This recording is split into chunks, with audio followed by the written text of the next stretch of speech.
মুনাসাবাত ছিল না, মুশরিকদের মধ্যে রোজা ছিল না।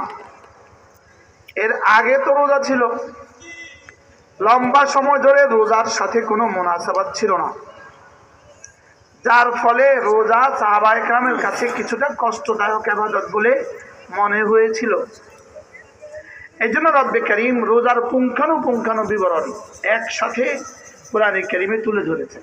একসাথে প্রথম শব্দ, আজকে হলো শাবানের 13 তারিখ চলে গেছে, তাহলে সর্বোচ্চ আর 16 দিন অথবা 17 দিন বাকি আছে।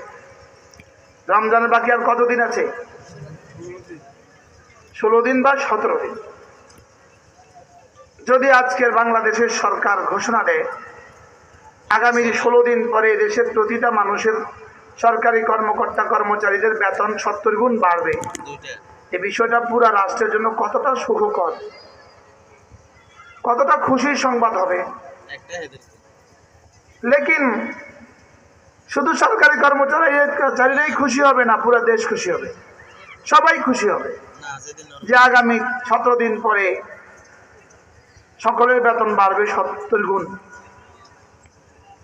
আর এখানে রব্বে কারীমের এলান যে আগামী 17 দিন পরে এক চাঁদ উঠবে, ওই চাঁদ ওঠার সঙ্গে সঙ্গে যে নামাজ হবে ওই নামাজের দাম মাগরিবের নামাজ, ওই মাগরিবের নামাজ আজকের নামাজের মোকাবেলা 70 গুণ বেশি দামি হবে। ওই দিনের মাগরিবের পরে যে সুন্নত হবে ওটা ফরজের দামে দামি হবে, এরপরে যে নফল হবে ওটা ফরজের দামে দামি হবে। এরপরে ওই রাতেই রব্বে কারীম আমার জন্য বাড়তি 40টা সেজদা বাড়তি দেওয়ার বন্দোবস্ত করে দিয়েছে।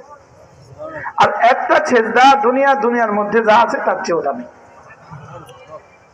40টা সেজদা বাড়তি দেওয়ার ব্যবস্থা, এক রাতে 40 সেজদা বাড়তি দেওয়ার ব্যবস্থা। সুবহানাল্লাহ বলেন, বলেন এক রাতে কয়টা সেজদা? 40টা সেজদা বাড়তি দেওয়ার ব্যবস্থা।